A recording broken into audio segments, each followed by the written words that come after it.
Welcome and well met, all my fellow adventurers. Thank you for joining me here today as we look into another video. Since we're going to be having 6.2 Buried Memories right around the corner, it's only a matter of weeks now. We still don't have an exact release date yet, but we do know that it might be the biggest patch yet. What with Island Sanctuary, variant dungeons, the new MSQ, and so much more. But one thing I did want to talk about today before 6.2 does come out is that we will be finally moving on to the next part of our 8-man raid of Pandaemonium. So this seems like a good time to really talk about future predictions to how the story is going to go and what might be waiting for us in its depths. Please be aware that in this video there will be major spoilers for the Pandaemonium raid if you hadn't done it yet. And this will most likely be just my own concept of what might be coming, so let this be your warning, as well as just take what I have to say with a grain of salt. So now that you've all had your warning, let's jump right straight into it. So first, a little bit of background on the reference of Pandaemonium's name, which is actually Greek in origin, and the words pan, which means all, and demonium is demon, so it roughly translates to the phrase all demons, so that's already a pretty dark way to start things off. However, Pandaemonium is also the name of a castle in the capital of Hell in John Milton's book of Paradise Lost. And the word was even invented by him, which now is considered to mean wild disorder or chaos. Which is why whenever something goes completely beyond anyone's control, it is considered to be Pandaemonium.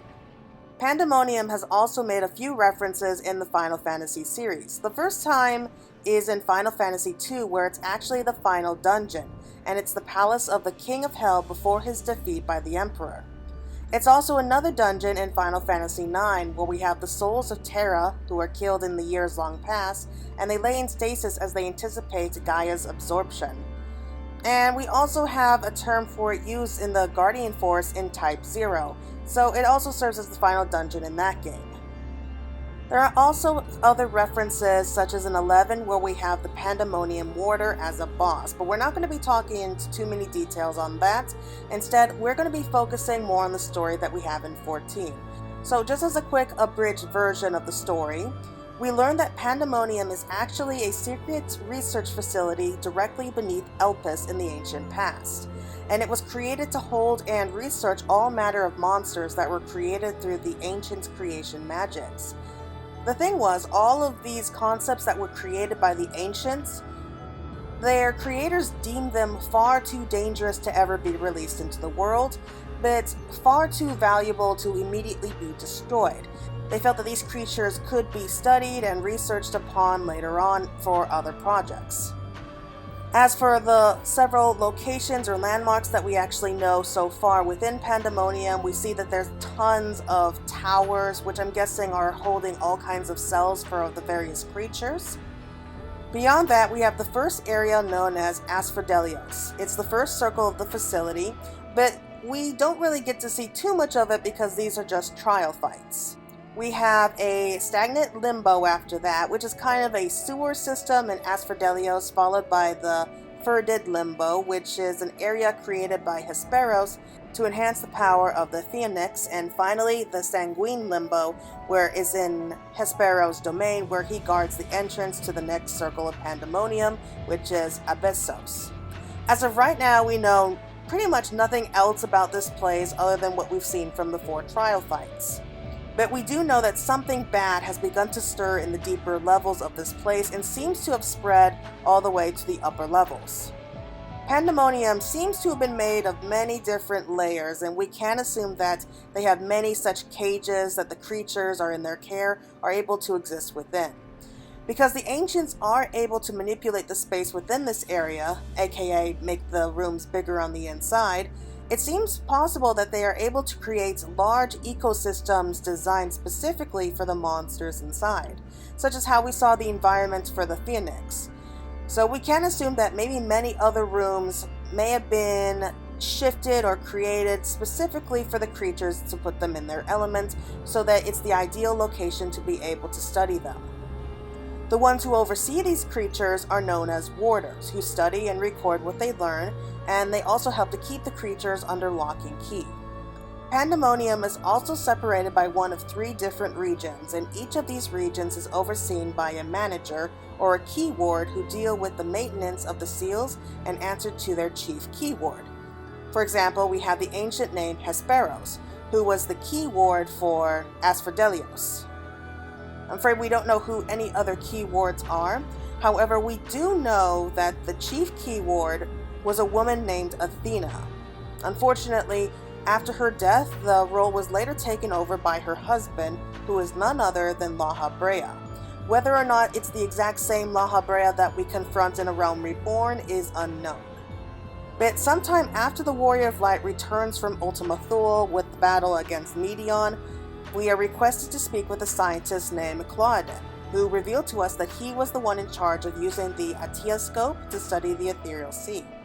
Sometime before the final days were declared, he and his team found a crystal that they never encountered before, and they hoped that the Warrior of Light would be able to provide a clue as to what it is or what it was used for, since it has far greater etheric density than any crystal they've seen before. Upon seeing the familiar shape, we realize that it's the same type of crystal that the ancients used to store memories, and nearly identical to the crystal of Azem that we carry. Yet this one is different in that there's no constellation on it. In fact, there's no way to tell who this crystal used to belong to. But upon trying to attune to it, we hear a voice call out for help to deal with Pandaemonium. After declaring this, Claudin and his team now start to research what could be happening in the ancient past, and ask the adventurer to take the crystal back in time to see if they could find whoever's memories are stored within.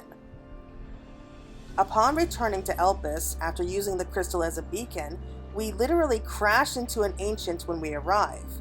A young ancient dressed in white robes to mark him as an advisor, and introducing himself as Themis.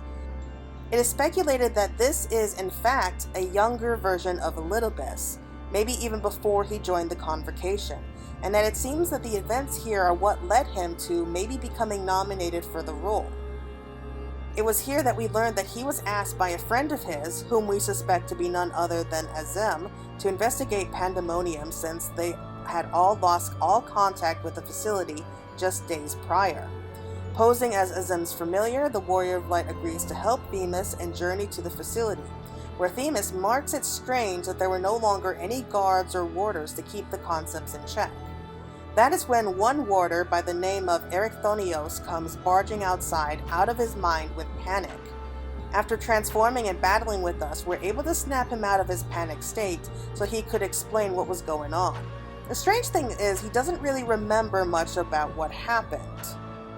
All that he knows for sure is that the concepts are now somehow loose within Asphodelios, the first circle of Pandaemonium, and that he was somehow separated from his fellow warders before becoming overcome with negative emotions, which caused some manner of memory loss, since he could not even recall the battle he just had with the Warrior of Light. Themis explains that he is here to make a report of Pandaemonium to the convocation to determine what should be done. For if the creatures have escaped their cells, it's only a matter of time before they can break out, and even just one of these monsters could cause unimaginable damage to the world. Erechthonios pleads with us to delay this report, for he fears that they would give up the facility as a lost cause and destroy it, meaning that both the trapped warders and the concepts inside would also be destroyed along with the building. He wished to recapture all the creatures inside and rescue his colleagues, despite how his own spellcasting abilities are somewhat lacking. In the end, the Warrior of Light and Themis both agreed to help him, starting off with the Hippocampos. After successfully recaging the Hippocampos, Erechthonios explains that the reason he wishes to save Pandaemonium was in honor of his mentor's legacy, Athena. And he truly believes that if we could just find the key ward of Asphodelios, Hesperos, then we could rescue the other warders safely. When they came to capture the Phoenix, an immortal firebird created by the words of Lahabrea, and the most dangerous creature stored within Asphodelios, they find that the halls were changed into a fiery arena to enhance the creature's strength. though after defeating it and successfully sealing it away, Hesperos makes his presence known. But instead of the kind-hearted teacher that Erichthonios remembers, we have an ancient who was lost to madness with his devotion to Lahabrea, and even merged together with one of the concepts, to create what is known as a Hematheos. Erichthonios is shocked to see such a drastic change in personality and his transformation, and was demanding answers. Unfortunately, Hesperos only laughs and dismisses Erichthonios before revealing the latter as Lahabrea's son. After escaping from him, Erichthonios confirms that Lahabrea and Athena were his parents, but that his mother died in the course of her duties here in Pandaemonium, and his father had taken over her role since then. Something that Erichthonios is bitter about because he showed no signs of mourning for Athena. We later go back to battle and defeat Hesperos, but rather than allow himself to be captured and interrogated on what's going on, he instead kills himself, thus freeing the first circle of this darkness. Yet it seems that whatever it is that caused this change in Pandaemonium, it wasn't by Hesperos' hand, and that something even darker stirs deeper below them.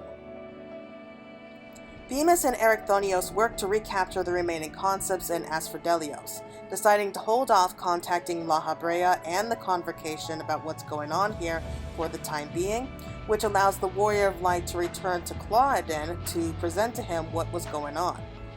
While there's still a lot more to it, that's just a quick abridged version of everything in the story so far, at least for Act 1. So, what do I think is going to happen next, especially with Act 2 going to be coming up in the next patch? Well, as is tradition with this game, we're not going to have all of our answers until the final round. With the second act of Pandaemonium almost here, we're probably going to be left with more questions than answers by the end of it. But first off, I do want to say that as far as I can tell, this game really doesn't believe in the concept of a pure evil being, with some rare exceptions. Light is not good, dark is not evil, even those like Fandaniel, that's, while he was an insane maniac and did terrible things, could you really consider him evil, at least when he was still Hermes? I mean, that's very difficult to say. The concept of good and bad, right and wrong, that's what I love about this game, because it's not always black and white. In fact, it's most interesting when it's not. It's gray. It's just truckloads of every possible shade of gray that you could think of. But that's a question for another day. At the very least, I'm willing to bet that whatever's going on here in Pandaemonium, it's going to hit us right in the feels. I have two main theories for the possible outcome for this storyline, both of which I could see happening, though maybe one more than the other. The first of which is that we need to remember something about the final days. That it began when a great sound echoed from the earth itself. So could it be, especially if all of this takes place after Medion left Elpis, that maybe it's her and Dynamis that's somehow affecting everything down here? Now, the first thought is, it's possible. I mean, we've all seen how powerful that Dynamis can be. But if it's really Medion who's causing this, then why would it only be affecting this one location? Surely Medion would be testing out her powers on maybe a larger scale than just one little research facility. I mean, we don't even know where Elpis could be considered in the present day either, because if the celestial currents are strong enough, then it would offer at least a small measure of protection at first, however fleeting that would be. I mean, it was the reason that the burning skies appeared over Thavnar first, because their protection of the celestial currents was weaker than most of the rest of the world. And I'm not even sure if Medion was aware that Pandaemonium even existed here. I'm sure that Hermes knew about it since he was the chief of Elpis and Pandaemonium is directly below them, but it's impossible to say for sure if Medion was aware of it either. So while I think it would be interesting, I do not think it has anything to do with Medion, though Dynamis may still have some kind of effect on this, especially if we look at Erichthonios' erratic actions when we first met him, and why he lost all control due to these negative emotions. As for the second theory, I think it might be a little bit more likely that it's somehow Lahabrea who's causing all of this. So why do I think Lahabrea is causing this? Well, so far there's a lot of references in the story with Milton's book Paradise Lost here with Pandaemonium. Elpis is pretty much a reinterpretation of the fall of man, if you really want to look at it that way. And I just can't help but think of the name Asphodelos. First of all, it sounds very similar to the Asphodel Meadows, which is a section of the ancient Greek underworld where ordinary souls are sent to live after death. Now, it's not surprising that we would have something like that there, like a reference to like the Greek underworld, because we've had so many references to ancient Greek mythology already. But also, I think of a passage in Milton's book of Paradise Lost that does briefly mention this flower. Now, asphodel is a type of lily, which means remembered beyond the tomb, or my regrets follow you to the grave. As for the other flowers, well, pansy means thoughts, while violets can mean watchfulness, but also modesty and faithfulness. And finally, the hyacinth is a flower of the sun god Apollo, and while it can mean a symbol of peace, commitment, and beauty, but also of power and pride, which I don't think that any of that is a coincidence. So, having all that in mind, I couldn't help but think of maybe this has something to do with Athena, or rather Lahabrea's devotion to Athena.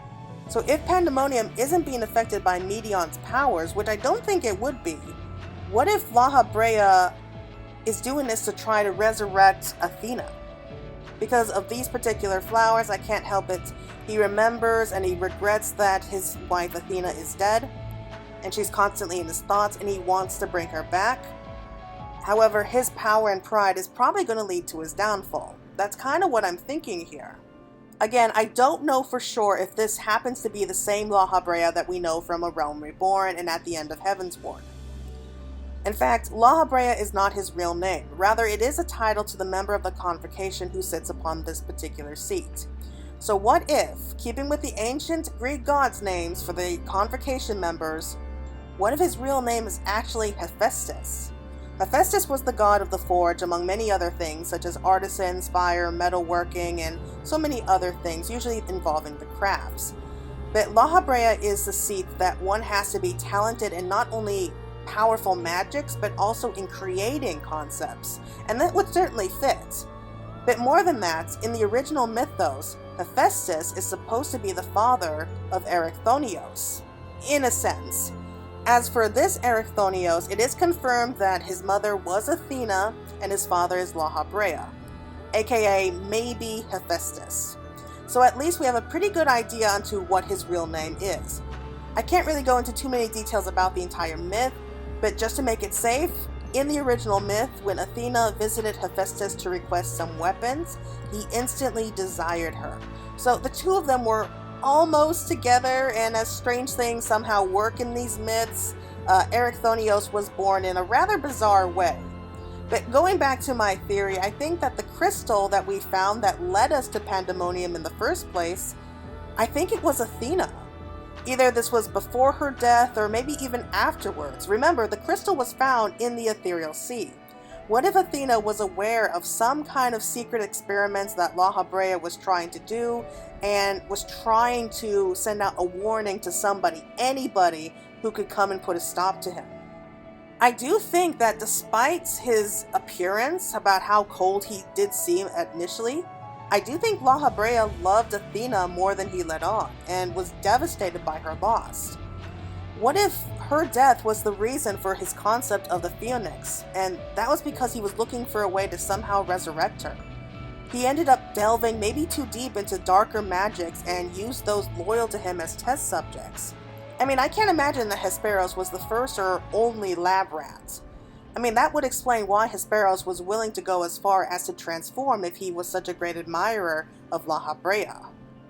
What if Athena is somehow aware of what's going on from within the ethereal sea, and she set the crystal adrift in the hopes that someone could maybe not only protect the world, but maybe especially her son, who, of course, would still be kind of caught up in the whole madness in Pandaemonium.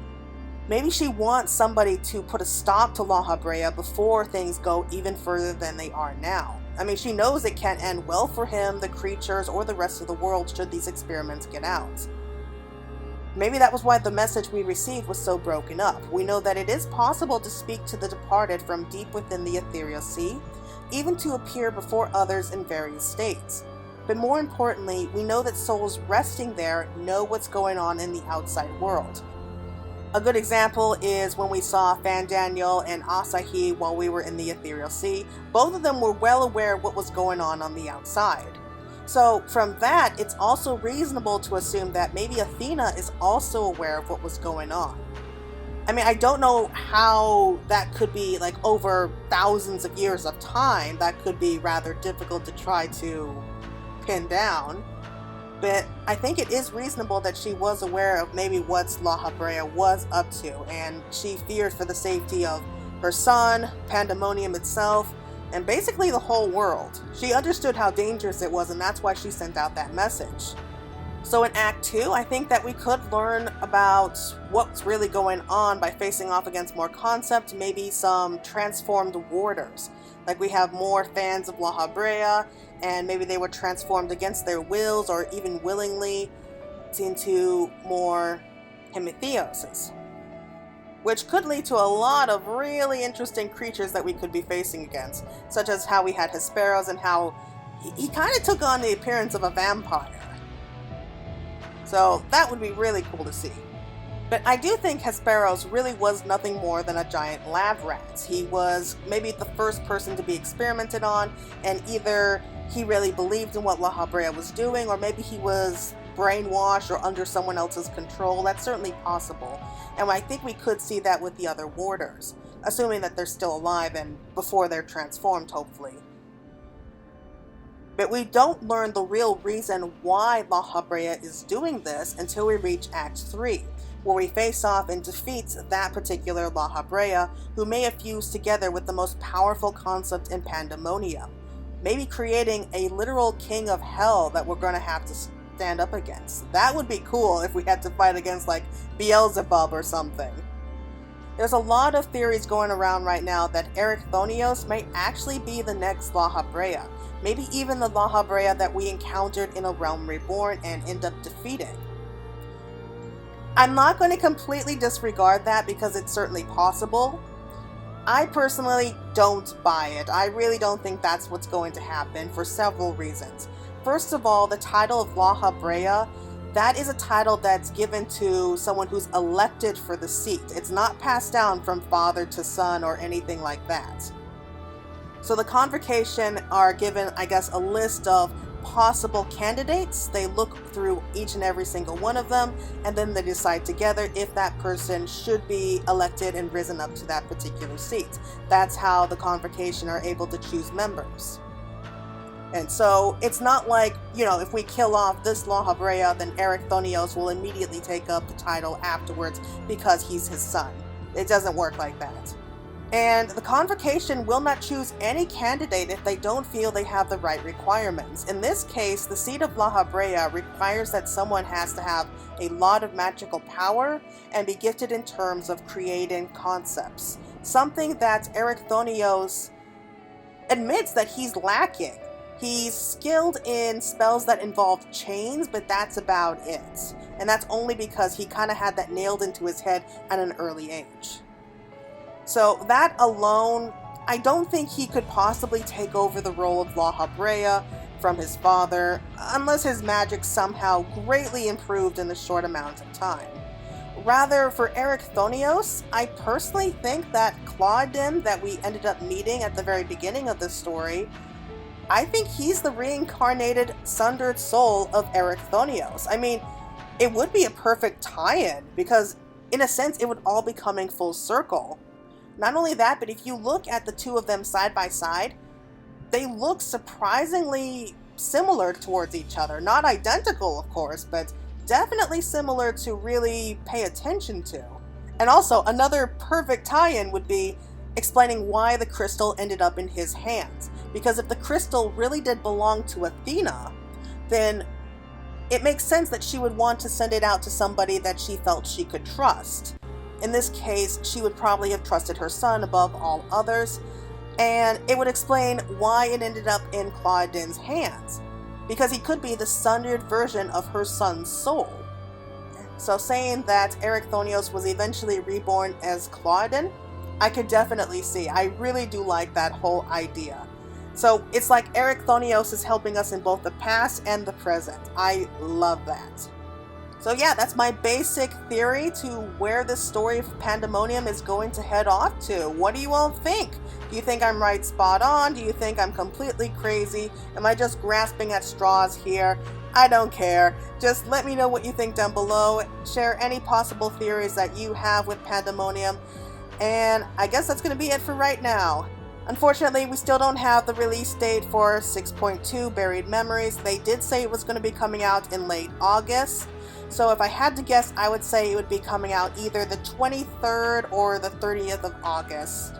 I would say another month before we're actually able to get our hands on the next patch, unfortunately. But hey, I'm really looking forward to it. I know that we're all going to be really busy when it does come out, but yep, that's it for right now. Thank you so much for watching. This is Fantasy Girl signing out. Oh, the sights we shall see. The sights we shall see.